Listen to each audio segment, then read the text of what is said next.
Dan Nabi Muhammad Sallallahu Alaihi Wasallam bersabda,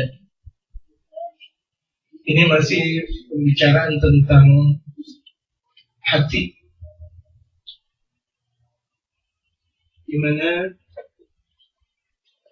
hati yang lembut itu adalah hati yang selalu berdekatan dengan sesama muslim, yang mempunyai kekuatan dengan sesama muslim. Dia mempedulikan urusan-urusan muslimat. Dia lebih mempedulikan urusan muslim ketimbang urusan dia sendiri. Itu tanda di mana dia mempunyai kelembutan hati.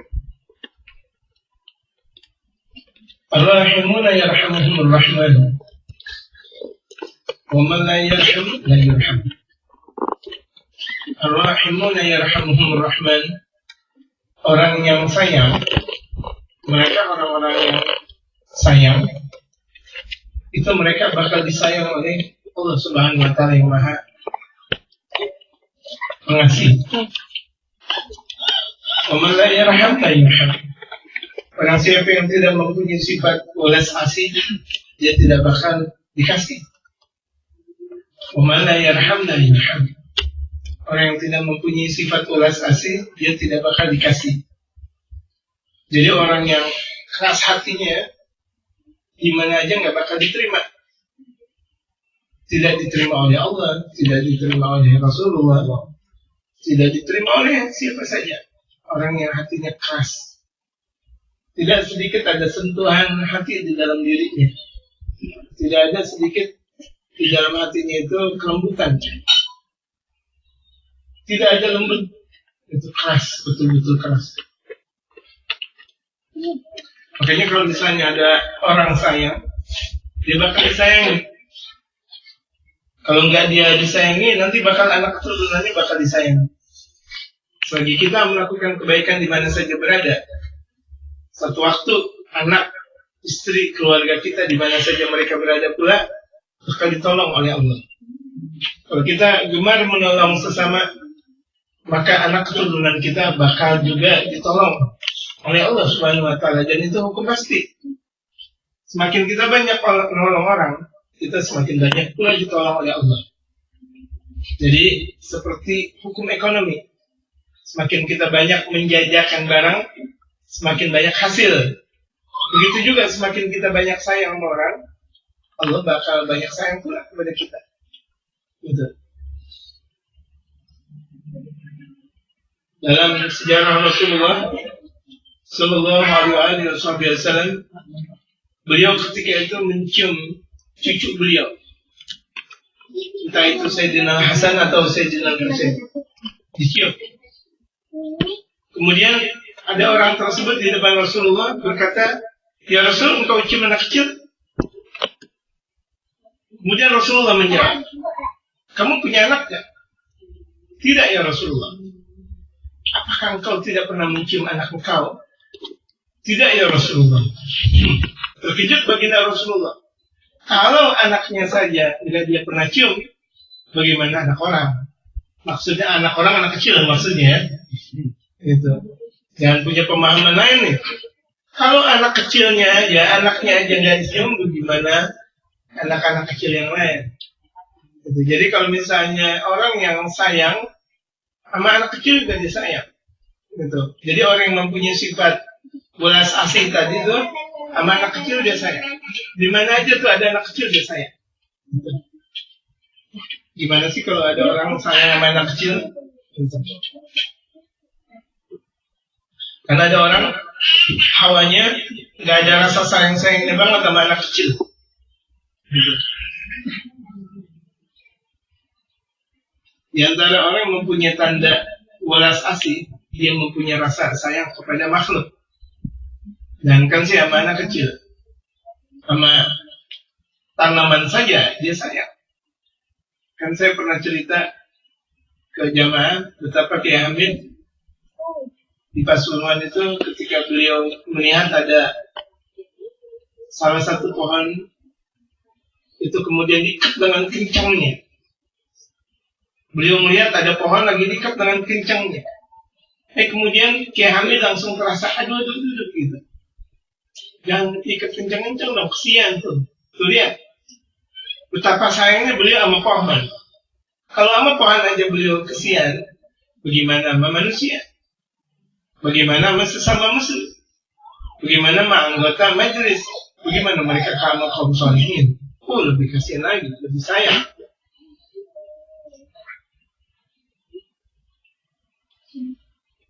Waqala Rasulullah sallallahu alaihi wasallam aydan, dan Rasulullah Muhammad sallallahu alaihi wasallam pun bersabda, Inna abdala ummati la yadkhuluna jannata bi kathrati salatin wala siyam. Sesungguhnya abdal umatku, di antara kelompok para waliullah itu ada yang namanya abdal. Ada abdal, ada autad.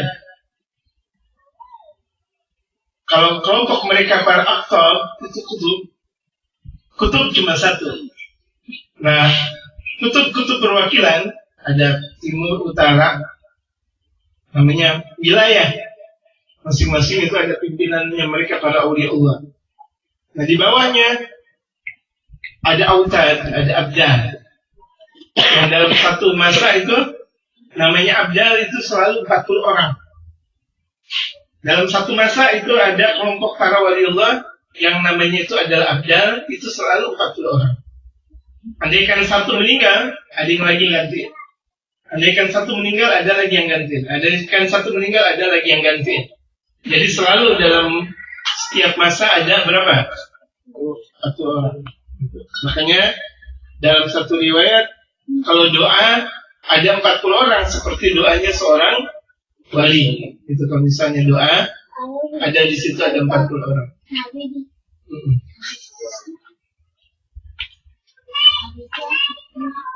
Wali itu kekasihnya Allah. Ya, waliullah itu adalah kekasihnya Allah Subhanahu wa taala. Jadi kalau udah kekasihnya Allah namanya wali. Jadi sesungguhnya abdal umatku, kelompok wali abdal dari kelompok umatku, kata Rasulullah, la yadkhuluna al-jannata bi kathrati salatin wa siyam. Mereka tidak masuk surga lantaran banyak salat dan puasa. Apakah lantaran banyak puasa dan salat mereka masuk surga?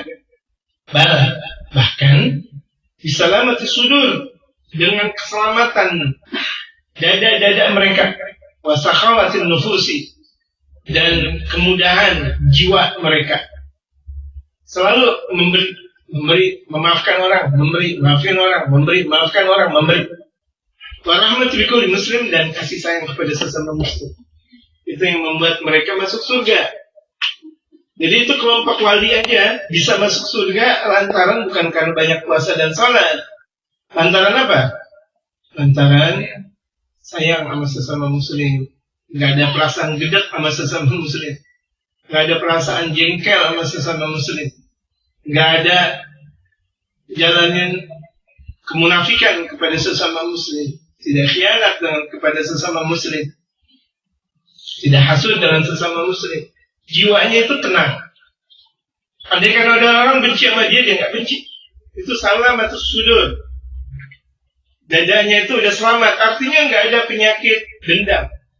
Ini ibu kalau misalnya dijelekin orang, dendam nggak bu? Bu, kalau dijelekin orang dendam nggak? Apa? Dendam. Oh ya, hati kecil. Dendam namanya. Kalau udah hati kecil ngomong ya, tinggal ngikutin hati besar. Kan hati besar tergantung hati kecil. Tapi mereka abdan nggak ada perasaan dendam-dendam. Ya. Mereka para abdal nggak ada dendam-dendaman, nggak ada pelit. Mereka para abdal tidak pernah merasakan pelit. Apa yang ada di dalam mereka keluarin. Sampai istri pun kalau misalnya mereka istri untuk ibadah, dijadikan istri untuk sarana ibadah.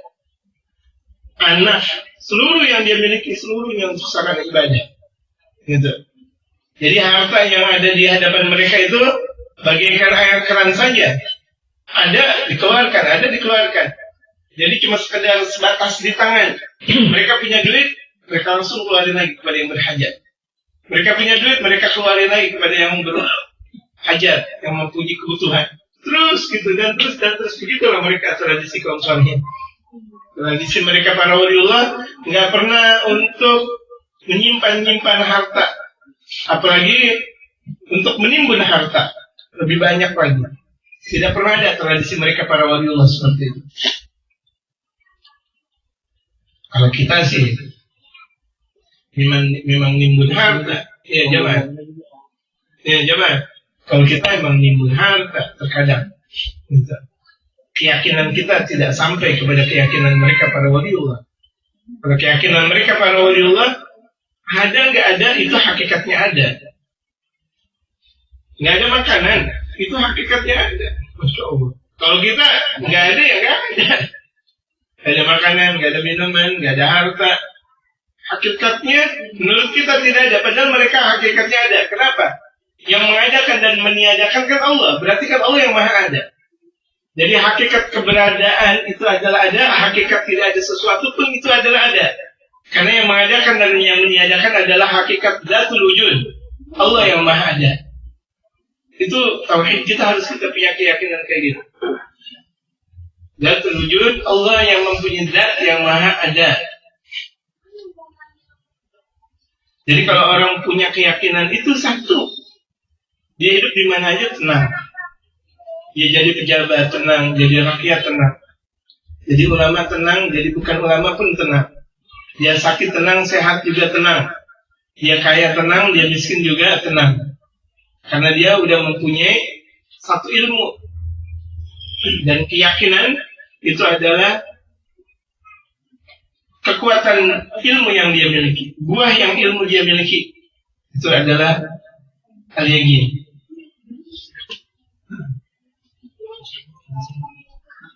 Tapi yang disebut dengan mereka para awliya abdal bukan karena nggak punya banyak sholat, nggak banyak puasa. Mereka punya banyak puasa, banyak sholat.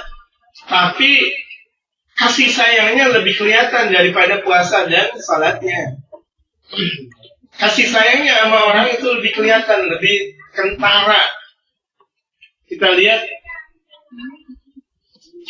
Kiai Abdul Hamid Pasuruan, bukan karena beliau nggak banyak zikir, zikirannya luar biasa. Bahkan sampai ketika beliau santai aja, sambil tiduran beliau zikiran. Sambil tiduran karena udah sangat lelah dengan usia yang beliau miliki. Itu kan orang nggak melihat yang kayak gitu. Yang orang melihatnya itu adalah kedermawanan beliau. Sangat-sangat dermawan. Sangat-sangat dermawan. Ada siapa aja tuh? Kalau memang kebetulan di dalam kamarnya itu atau di belakang rumahnya itu ada nasi, dikasih. Makan dulu, makan. Nggak boleh pulang sebelum makan. Itu udah menjadikan tradisi beliau itu ketika ada.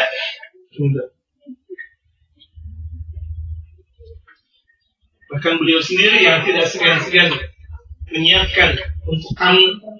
Padahal tamu itu minta berkah sama beliau, sangat-sangat minta berkah sama beliau, tetapi beliau yang langsung menyuguhkan buat tamu. Begitu adabnya kaum salihin. Gitu. Dan pernah juga saya ceritakan kepada jamaah betapa di kebun pesantren beliau itu ada buah paya, dan kebetulan itu pepaya memang kesukaan istri beliau. Lagi pada ngaji ada salah satu santri melihat di belakang pesantren ada paya, diambil. Namanya paya, namanya santri itu kan melihat paya hijau juga udah bilang enak kalau namanya santri itu. Padahal tuh paya belum gitu matang-matang banget. Kalau udah santri jangankan si paya matang, kayak hijau udah hawanya udah mau makan aja udah. Hawanya lapar mulu kalau jadi santri. Ya, saya ngomong ya karena saya jadi santri. Insya Allah. Kemudian tuh santri bandel lagi ngaji dia malah panen paya. Yang dia panen paya gurunya lagi. Dia paya, habis itu dia gondol di perutnya. Namanya santri kan pakai kain. Dia lari, berurut, pas kebetulan Ki Hamid ada di situ. Habis lari, tubruk Ki Hamid. Ki Hamid dengan bahasa santunnya, "Oh, putu dok, gitu. Ada apa dok?" Gitu. Ada apa? Capek-capek seperti ini. Kenapa engkau lari sampai ngos-ngosan? Enggak mbak. Itu enggak apa-apa. Mbak tahu, payah yang di belakang kamu ambil ya? Payah yang di belakang kamu ambil ya? Iya mbak, gimana dong mbak? Ya udah. Kata bahasanya mbak tuh, ya wes. Kamu lari ke belakang, kamu bagi dua. Mbah putrimu sama kamu dibagi menjadi dua. Masya Allah. Bang, halalin saya makan. Ya udah halal buat kamu. Tuh lihat tuh. Santunnya beliau kepada santri. Dan bukan namanya santri aja. Ada satu waktu orang dengar Mbah Hamid katanya orangnya hebat. Mbah Hamid katanya orangnya santun. Akhirnya dia nggak percaya. Dari Bangil dia datang ke Pasuruan. Masuk di kota Pasuruan, beliau makan di pinggir jalan. Selesai makan, ada seorang lelaki yang bersorban, rupanya itu adalah Ki Hamid. Langsung bayarin fulan tersebut. Habis bayarin, langsung aja keluar Mbah Hamid. Orang yang habis makan yang tadinya tidak percaya akan keagungan Mbah Hamid, berapa pak gitu harganya nasi? Oh udah dibayarin. Dibayarin sama siapa? Sama Mbah Hamid. Nangis dia langsung. Ya Allah, itu tadi Mbah Hamid dia yang aku tidak percaya bahwa beliau adalah orang besar. Nangis. Baru terasa bahwa di situ letak di antara keagungan dan jadi mereka para waliullah itu dia punya sikap santun. Sedikit pun nggak ada kasar. Lihat tuh para waliullah nggak pernah kasar. Walaupun ada orang yang di depannya itu luar biasa dahsyatnya sama beliau, tapi beliau maafin, ampunin. Masya Allah. Kalau kita kan kalau jadi ulama, jadi kiai, ada santri makan buah-buahan kita, hawanya kita apain? Kita hukum semuanya, hukum lagi. Tapi beliau enggak. Gitu. Cuma ngasih peringatan, jangan lagi-lagi. Gitu. Kan udah diajarin. Kalau misalnya ini adalah punya mbah, kalau punya orang gimana dong? Ilmu yang kau miliki nggak bakal berkah kalau engkau mencuri setiap ada pohon pepaya yang ada. Santun, lihat. Seorang waliullah itu santun. Malik Jabi Azami, satu waktu banyak beliau dicerca. Tapi beliau tetap biasa. Dari cercaan orang lain beliau nggak pernah hiraukan tuh cercaan-cercaannya ada. Sedikit pun beliau nggak pernah hiraukan cercaan itu. Biarin aja. Dengan bahasa enaknya tuh manusia biadami mengatakan biarin aja. Gitu. Sampai kayak begitu. Jadi itu tanda-tanda abdal. Kalau itu ada di dalam diri kita, mudah-mudahan Allah jadikan kita abdal. Amin. Tapi udah nggak punya perasaan jengkel. Ya. Dan rahmanya itu jangan dibuat-buat. Kan ada orang kasih sayang sama orang dibuat-buat. Di belakang rumahnya kesel. Dia masuk rumahnya udah kesel. Gitu. Tidak, rahmah itu kasih sayang nggak pernah dia buat-buat.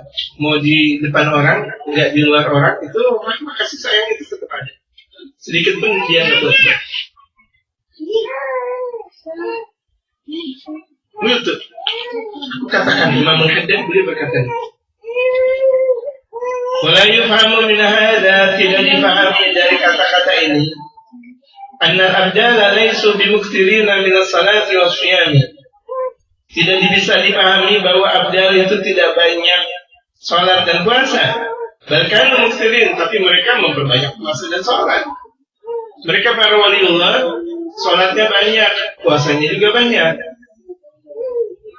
Bahkan muksirina minuma, bahkan keduanya memperbanyak puasa dan salat. Wamin ghairima, bahkan dari yang lain keduanya juga, kiranya banyak, sedekahnya banyak. Minal a'mal salihati, dari amal-amal yang saleh. Walakin hadil awsaf allati wasafahum biha Nabiullah sallallahu alaihi wasallam. Namun sifat-sifat ini yang telah disifatkan oleh Nabi Muhammad sallallahu alaihi wasallam qaddamathum ilallah. Mereka sudah mendahulukan di sisi Allah, wa qarrabathum ilaihi, dan sudah mendekatkan diri mereka kepada Allah. Bi fadliha wa syarafiha aktsar min ghairiha. Lantaran keistimewaan rahmahnya mereka, kemuliaan mereka dengan kasih sayang Allah lebih banyak daripada amal ibadah yang lain, yang bagian si amal di hati, itu daripada sisa amal ibadah mereka. Dia min amalil qulub, karena kasih sayang itu adalah amal hati. Ya kan? Kasih sayang itu adalah amal perbuatan hati. Wa awsafi sarairi, dan sifat rahasia hati. Faham, ketahuilah. Susah. Orang yang maafin orang itu susahnya luar biasa. Susah. Orang maafin itu susah.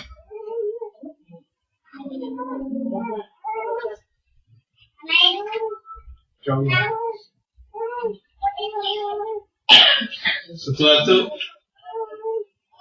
Al-Habib Abdurrahman Al-Muhtar Karim Hadramaut itu di musim korma, di musim panen korma, di waktu malam hari beliau lagi mau panen korma, naiklah beliau di atas pohon korma. Memang rencana buat persiapan beliau dan keluarganya panen korma. Namanya kalau panen korma kan enak banget, korma mengkal tuh. Ibu-ibu udah pernah makan korma mengkal?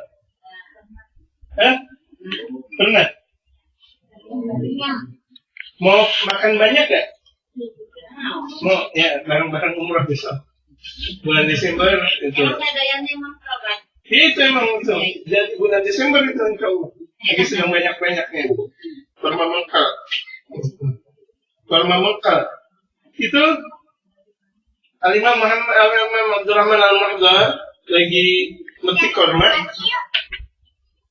lagi di atas pohon korma, ada maling. Maling dia mindik. Ini rumah sepi aja. Akhirnya naiklah tuh maling ke atas pohon korma. Ya. Akhirnya tuh maling naik ke atas pohon korma. Udah naik atas pohon korma,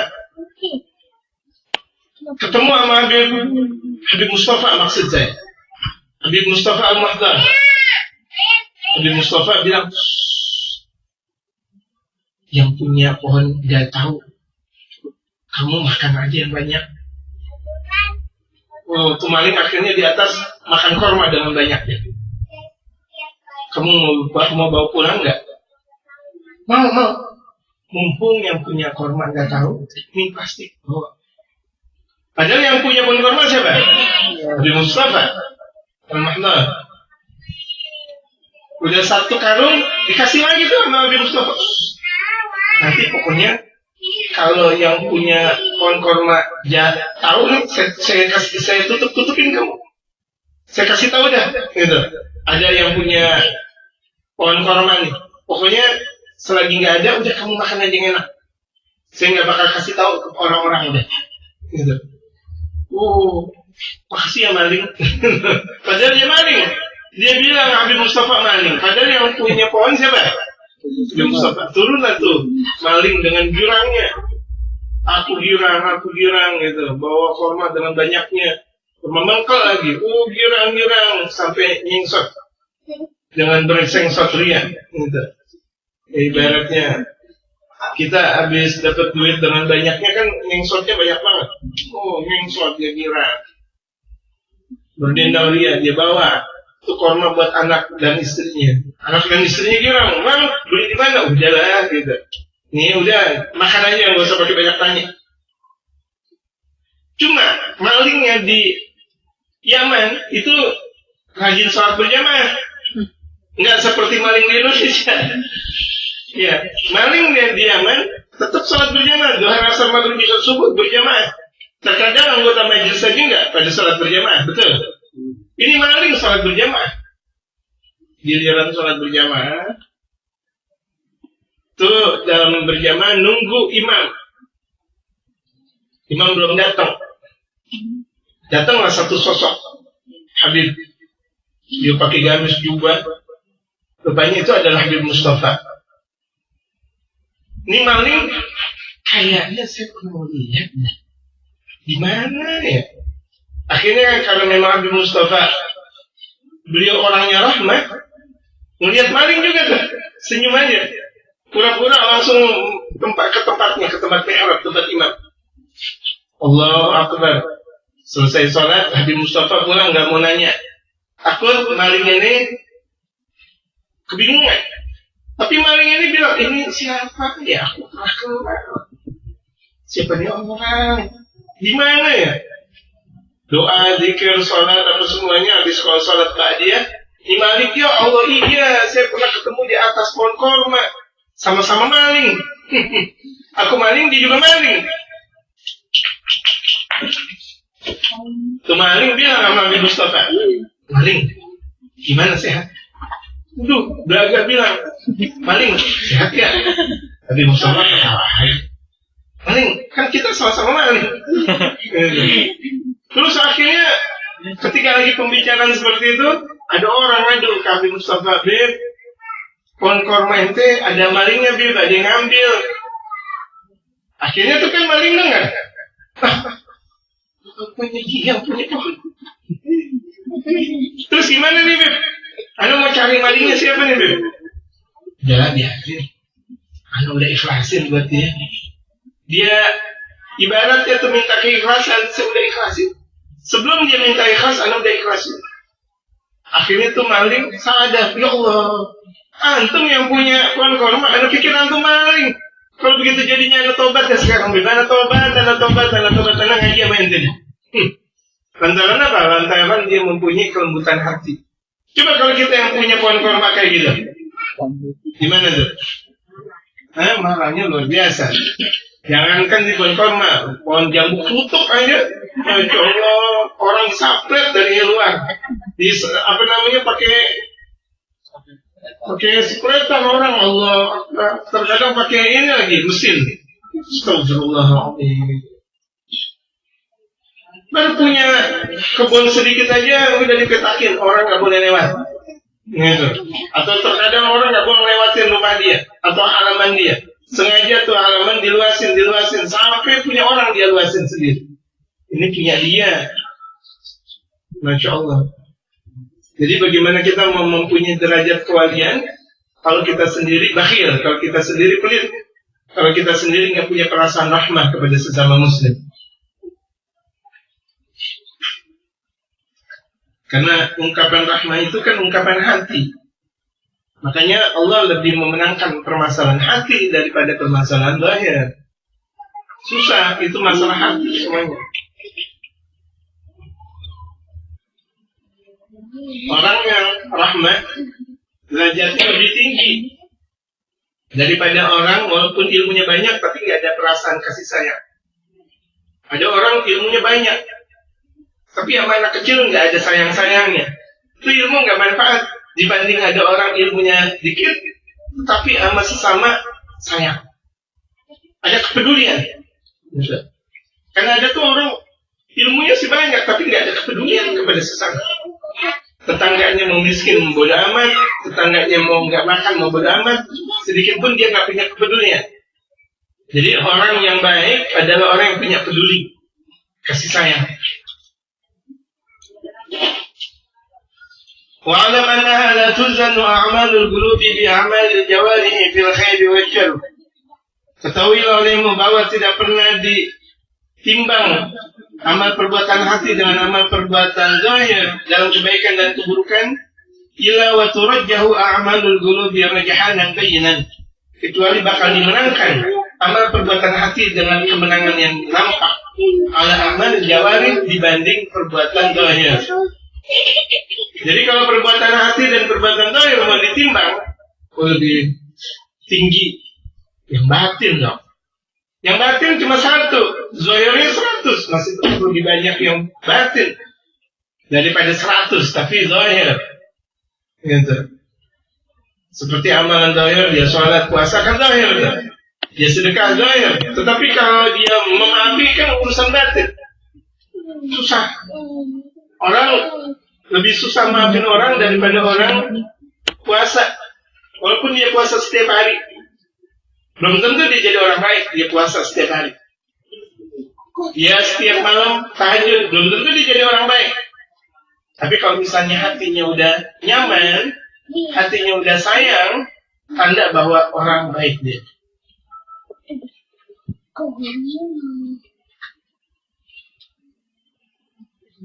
Watazidu 'alaiha ziyadatan katsira, dan bakal bertambah dengan pertambahan yang banyak. Wa min hadhihi al-haythiyati fadala ahli tasawuf. Dengan macam seperti inilah, keadaan seperti inilah, istimewalah ulama-ulama tasawuf. Maka ulama sufi lebih istimewa daripada ulama fikih. Ya, ulama sufi, ulama yang setiap waktu mendahulukan tentang hati, itu lebih istimewa daripada ulama yang berbicara tentang fikih. Gitu. Karena mereka setiap hari membicarakan masalah hati. Yang mereka lakukan lagi pembersihan hati lagi. Yang mereka lakukan lagi pembersihan hati lagi, hati lagi. Sementara yang lain berbicara lain. Atau terkadang bahkan omongan yang nggak pantas diomongin. Banyak ada ulama-ulama yang nggak pantas diomongin. Gitu. Nggak masuk dalam pembahasan bab atau pasal dalam satu pengajian dia obrolin, nggak pantas-pantasnya dia ngomong. Jadi pantas Imamul Haddad berkata, min hadhil haitsiyati fadala ahli tasawuf. Dari cara inilah lebih istimewa ahli tasawuf, al-mu'tanuna bi tazkiyatil qulubi, yang selalu memperhatikan untuk selalu mensucikan hati. Orang yang selalu memperhatikan kesucian hati. Wal-muhtamuna bima yakhusuha min al-awsaf wal a'mal salihati. Yang mereka lebih mementingkan kekhususan sifat dan amal perbuatan yang saleh. Ghairahum min ta'ifil muslimina min al-ibadi wal ulama'i alladziina laysa lahum min al-'inayati min amri al-batin. Selain mereka para ulama sufi, dari kelompok kaum muslimin, dari hamba-hambanya Allah, atau bahkan dari ulama yang mereka tidak ada pertolongan untuk memperoleh urusan hati, seperti apa yang telah diperoleh oleh mereka para ulama tasawuf. Yang ulama tasawuf selalu berbicara hati lagi, lembut. Ulama sufi itu omongannya lembut, nggak pernah kasar. Andai kan kelihatan kasar, itu bukan kasar, tapi tegas. Ya, andai kan kelihatan kasar, itu bukan kasar, tetapi tegas. Wal fadlu biyadillah, dan kasih sayang itu berada dalam genggaman Allah. Yuti man yasha, Allah Maha memberi kepada yang Allah kehendaki. Wallahu wasi'un alim, dan Allah Subhanahu wa taala Maha luas dan Maha mengetahui. Warahmatu bil muslimina amrun wajibun wa haqqun lazimun. Kasih sayang terhadap kaum muslimin itu adalah urusan wajib dan hak yang harus dijalankan. Jadi kita sayang sama sesama muslim itu wajib. Jangan sama sesama muslim buruk sangka. Sama muslim kok buruk sangka? Kalau kita masih mempunyai perasaan buruk sangka, nggak ada maknanya hidup kita. Ya, ibadah kita bahkan nggak ada maknanya. Kalau kita masih punya prasangka buruk sangka. Perasaan buruk sangka mulu sama orang. Orang ngaji diburuk sangkain, orang nggak ngaji diburuk sangkain. Ya, orang punya duit diburuk sangkain, nggak punya duit diburuk sangkain. Masya Allah, nggak ada benarnya nih orang. Jadi orang kalau udah punya penyakit batin, itu apalagi batinnya udah kronis, buruk sangka ada. Ingat, buruk sangka itu udah diantara penyakit batin kronis. Kalau dia nggak cepet-cepet dia perbaiki, nggak cepet-cepet dia obati, makin lama makin menjalar. Tambahan sombong, ria, sum'ah. Oh, apalagi itu dia mempunyai penyakit yang dahsyat. Sementara orang baru punya penyakit sedikit aja dalam zahirnya, buru-buru dia berobat ke rumah sakit, ke dokter rumah sakit. Tapi dia punya penyakit batin, dia tidak pernah berobat kepada yang ahli. Dia biarkan begitu aja, sakit. Yang pada akhirnya makin lama makin kronis tadi saya katakan. Ya, kita punya penyakit sakit di tangan aja buru-buru ke dokter. Kita punya sakit di mana tuh di anggota, salah satu anggota tubuh kita, buru-buru ke dokter. Biar cepat apa? Biar cepat sembuh. Biar kita enak hidup. Tapi kita nggak pernah tahu penyakit batin kita luar biasa dahsyatnya. Kita masih punya mengeluh kepada sesama manusia, minta sama sesama manusia, prasangka jengkel sama manusia, buruk sangka, dendam, kesumat, sombong. Itu kan penyakit yang lebih parah daripada penyakit jantung, lebih parah daripada penyakit apapun yang ada di dalam zahirnya manusia.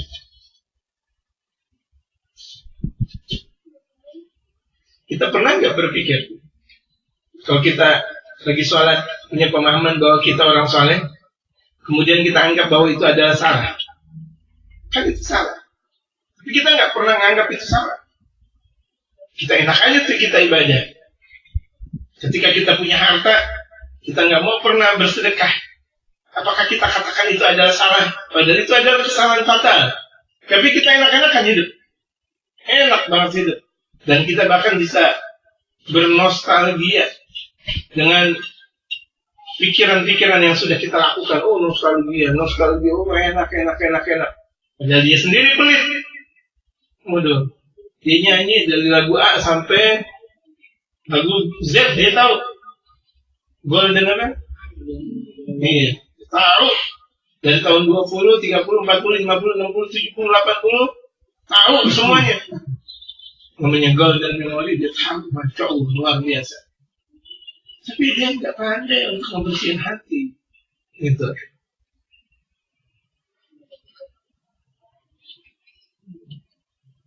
Masya Allah. Memang kan yang paling enak mengenang. Ya kan? Mengenang nostalgia tempo dulu. Makanya ada golden memory. Disenandung dengan kata-kata akhir dari cinta. Misal, waduh, dia ingat akhir dari cinta gitu. Waduh, dia sampai netesin air mata. Tapi dia nggak sholat berjamaah, nggak pernah dia tetesin air mata. Ya kan? Kalau dia ingat tentang permasalahan lalu, oh enak di masa sekolah ya. Ketika aku menunggu pacar, di situ ada apa namanya, semut merah yang berbaris di dinding. Ada orang bertanya, lagi ngapain?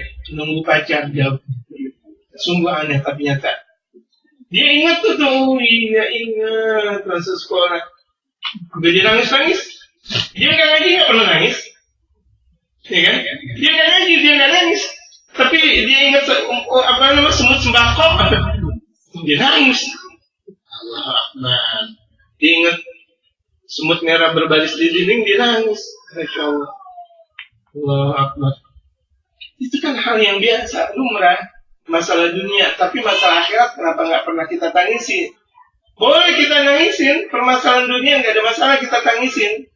Cuma akhirat harusnya lebih kita tangisin dong. Kalau kita lagi ingat apa namanya tuh, tadi dikatakan Bang Syamsul golden memory, kan Masya Allah, luar biasa nih. Oh enak lagu-lagu kenangan katanya, sampai dia nangis banyak banget. Gak ada masalah. Cuma kalau dia lagi nggak jalanin perintah Allah, harusnya nangisnya lebih banyak. Tadi saya katakan, kalau dia lagi nggak ngaji, nangisnya lebih banyak dong. Kalau dia lagi nggak sholat berjamaah, harus nangisnya lebih banyak. Gitu.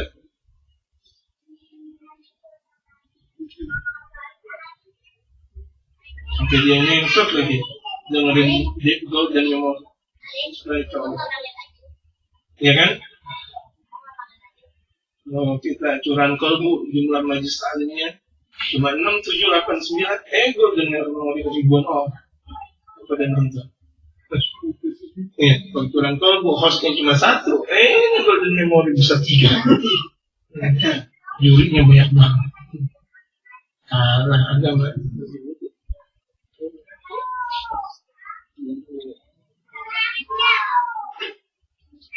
Artinya saya nggak mengatakan masalah dunia itu buruk, Bagus. Gak ada masalah. Kita lagi ingat kenangan kita, nangis gak ada masalah. Manusiawi. Cuma kenapa ketika masalah akhirat dia gak pernah tangisi, itu saja. Itu yang jadi titik permasalahan. Kenapa ketika dia ingat, kalau yang lahir di tanggal 17 Agustus, misalnya dia ingat 17 Agustus tahun pertama, oh inilah hari kelahiran saya. Dia nangis, nangis. Kenapa? Ingat waktu emak lagi ngelahirin gitu. Ya kan? Iya, emak, Masya Allah. Berbakti dah emak yang ngelahirin tanggal 17 Agustus. Itu. Berbahagia orang yang dilahirkan di tanggal 17 Agustus. Mudah-mudahan selalu berkah. Mudah-mudahan selalu berkah.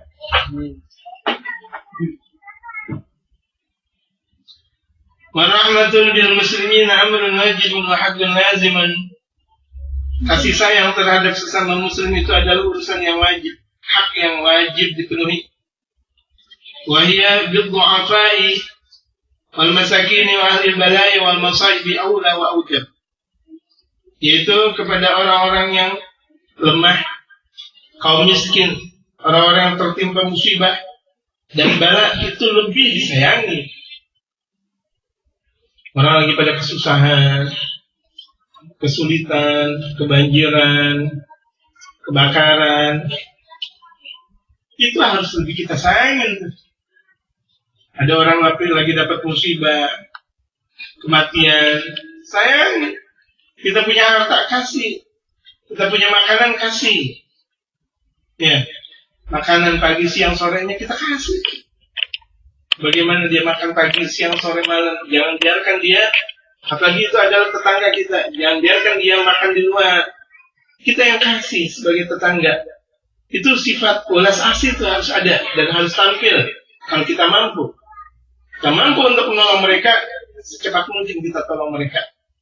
Karena kalau kita cinta sesama muslim, apalagi mereka lagi butuh, dapat musibah, banjiran, bakaran dan sebagainya.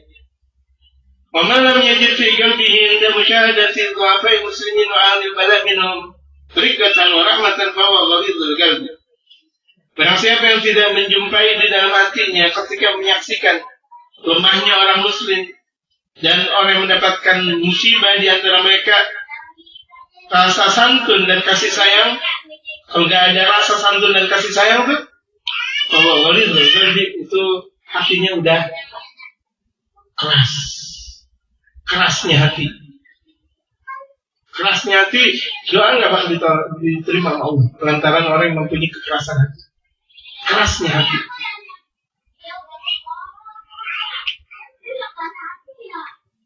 Wala tunza'ur rahmatu illa min taqi. Dan tidak bakal ditarik kasih sayang kecuali dari orang yang celaka. Artinya dicelaka, kasih sayang Allah ditarik. Dia udah nggak ada perasaan santun sama orang yang dapat musibah. Kama qala alaihi salatu wassalam, sebagaimana Nabi sallallahu alaihi wasallam bersabda,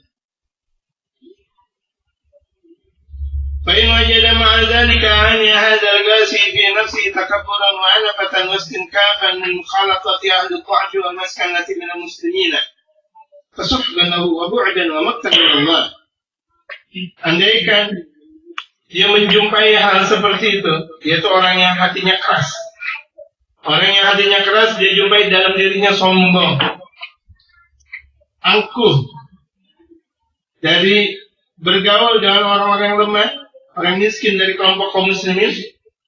Aduh, Anda udah jadi pejabat, masa mau dekat sama rakyat sih? Anda udah jadi orang kaya, Anda jadi orang terkenal, masa mau dekat sama orang-orang miskin sih? Kasuhkan lah, serahkan. Wabu'dan, dia udah jauh. Wamaqtan min Allah, dan dia udah diadab oleh Allah Subhanahu wa ta'ala, dilaknat oleh Allah.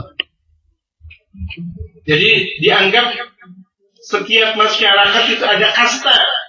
Islam enggak pernah kenal kasta. Mau dia Arab, mau dia non-Arab, mau dia kaya, mau dia miskin. Orang yang paling mulia di sisi Allah, inna akramakum indallahi atqakum. Sesungguhnya orang yang paling mulia di sisi Allah adalah orang yang paling takwa di antara kalian. Ini Allah yang berfirman, inna akramakum indallahi atqakum. Sesungguhnya orang yang paling mulia di antara kalian adalah orang yang paling bertakwa di antara kalian. Mau dia Arab, dia non-Arab. Tadi saya katakan, mau dia hitam, mau dia putih. Kalau dia takwa, itu yang paling istimewa. Gadahal Nabi mastuji min al-tarbi an babillah. Sungguh telah dia mendapatkan penolakan dari pintunya Allah. Udah nggak diterima lagi oleh Allah tuh.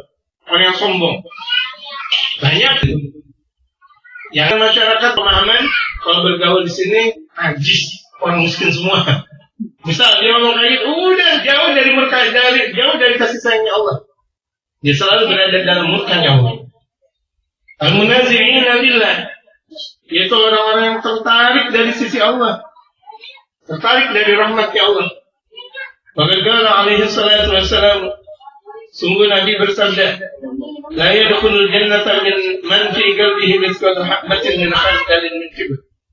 Tidak bakal masuk surga orang yang tidak ada di dalam hatinya itu sedikit kesombongan. Sedikit kesombongan. Walaupun kesombongannya dikit banget. Udah dikit banget lagi. Sedikit-dikitnya kesombongan di dalam hati, dia gak bakal masuk surga. Kalau dia ketika dalam keadaan sombong meninggal dunia. Alhamdulillah. Dia jadi pejabat sombong, dia meninggal, ya udah neraka. Dia jadi orang terkenal sombong, dia meninggal, ya udah. Jadi orang kaya sombong, dia meninggal, nggak ada ampunan, nggak ada.